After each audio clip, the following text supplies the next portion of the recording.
Kannur city police ക്വാർട്ടേഴ്സിലാണ് പിറന്നാൾ ആഘോഷം നടന്നത്. ആരാണിവർ?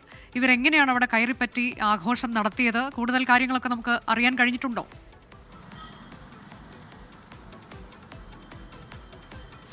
ആരുജ, തീർച്ചയായും ഒരു യുവതിക്ക് അവരുടെ സുഹൃത്തുക്കൾ നൽകിയ പിറന്നാൾ സർപ്രൈസിൻ്റെ ദൃശ്യങ്ങളാണ് ഇപ്പോൾ പുറത്തു വന്നിട്ടുള്ളത്. അത് അവർ തന്നെ സമൂഹ മാധ്യമങ്ങളിൽ പങ്കുവച്ചിട്ടുള്ള ദൃശ്യങ്ങളാണ്. അത് വല്ലാത്തൊരു സർപ്രൈസ് ആയിപ്പോയി എന്നതാണ് പ്രധാനപ്പെട്ട കാര്യം. അതിൻ്റെ കാരണം അവർ അതിനായി തിരഞ്ഞെടുത്തത് കണ്ണൂർ സിറ്റി പോലീസിൻ്റെ ആസ്ഥാനത്ത് വെച്ചാണ് ആ പിറന്നാൾ സർപ്രൈസ് നൽകിയത്. അതിൽ ദൃശ്യങ്ങളിൽ തന്നെ വ്യക്തമായി കാണാം. അതിൽ പോലീസിൻ്റെ എഫ്ഐആറിൽ പറയുന്നത് ഇങ്ങനെയാണ്: ഈ യുവതിയുടെ വാഹനം ഇടിച്ച് ഒരാൾക്ക് പരിക്കേറ്റിട്ടുണ്ട് എന്ന് പറഞ്ഞ് കണ്ണൂർ ടൗൺ പോലീസിൽ നിന്ന് ഒരു കോൾ വരുന്നു. അങ്ങനെയാണ് അവർ അത് ചിത്രീകരിക്കുന്നത്. അത് ഇവരുടെ സുഹൃത്തുക്കൾ തന്നെയാണ് വിളിക്കുന്നത്. ഉടൻ ടൗൺ സ്റ്റേഷനിലേക്ക് വരണമെന്ന് ആവശ്യപ്പെടുന്നു. അങ്ങനെ യുവതി വാഹനത്തിൽ കണ്ണൂർ ടൗൺ സ്റ്റേഷനിലേക്ക് എത്തുന്നു. ആ ടൗൺ സ്റ്റേഷന് തൊട്ടിപ്പുറം തന്നെയാണ് ഈ പോലീസ് ആസ്ഥാനം, അതായത് സിറ്റി പോലീസിൻ്റെ ആസ്ഥാനമുള്ളത്. അങ്ങോട്ട് വരണമെന്ന് പറയുന്നു. അങ്ങനെ യുവതി പോകുന്നു. ഈ ക്വാർട്ടേഴ്സിനകത്ത് വെച്ചാണ്, ഈ ഹെഡ് ക്വാർട്ടേഴ്സിനകത്ത് വെച്ചാണ് ആ കേക്ക് മുറിച്ചുകൊണ്ട്, അത് പെട്ടെന്ന് അവർ ഈ സുഹൃത്തുക്കൾ സർപ്രൈസായി എത്തി അവിടെ നിന്ന് കേക്ക് മുറിച്ചുകൊണ്ട് ആഘോഷിക്കുന്ന ദൃശ്യങ്ങളാണ് എന്തായാലും പുറത്തു വന്നിട്ടുള്ളത്.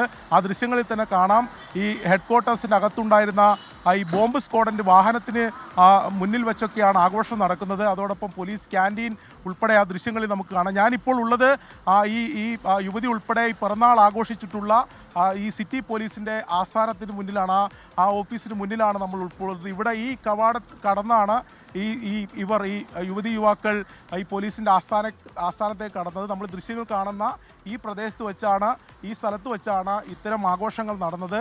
അതിൽ പോലീസിൻ്റെ ക്യാൻറ്റീനുണ്ട്, ഈ ബോംബ് സ്ക്വാഡിൻ്റെ ഉൾപ്പെടെ വിഭാഗമുള്ള സ്ഥലമുണ്ട്. അവിടെയൊക്കെ വെച്ച് വളരെ നാടകീയമായി ചിത്രീകരിച്ചൊരു ദൃശ്യങ്ങളാണ് ഇപ്പോൾ എന്തായാലും പുറത്തു വന്നിട്ടുള്ളത്. 16-ാം തീയതിയാണ് ഈ ദൃശ്യങ്ങൾ ചിത്രീകരിച്ചത്. ഇതിന് തൊട്ടിപ്പുറം കണ്ണൂർ ACPയുടെ ഓഫീസുണ്ട്, കണ്ണൂർ ടൗൺ സ്റ്റേഷനുണ്ട്. അപ്പോൾ അത്രത്തോളം സുരക്ഷാ വിന്യാസമുള്ള സ്ഥലത്താണ്. അതിൽ നമ്മൾ ദൃശ്യങ്ങൾ കാണുന്നുണ്ട്. ഒരു ഉദ്യോഗസ്ഥരോട് സംസാരിച്ചിട്ടൊക്കെയാണ് അവർ അകത്തേക്ക് കയറിയത്. എന്തായാലും ഇതിലൊരു സുരക്ഷാ വീഴ്ച സംഭവിച്ചിട്ടുണ്ട്.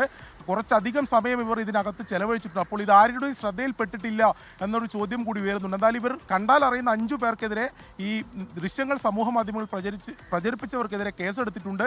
അവരെ തിരിച്ചറിഞ്ഞിട്ടുണ്ട് എന്നാണ് പോലീസ് പറയുന്നത്. കർശനമായ നടപടി ഉണ്ടാകുമെന്ന് പറയുന്നു. പക്ഷേ ഒരു വശത്ത് ഇതിലെ സുരക്ഷാ വീഴ്ച കൂടി ആൾക്കാർ ചൂണ്ടിക്കാണിക്കുന്നുണ്ട് ഈ ദൃശ്യങ്ങൾ.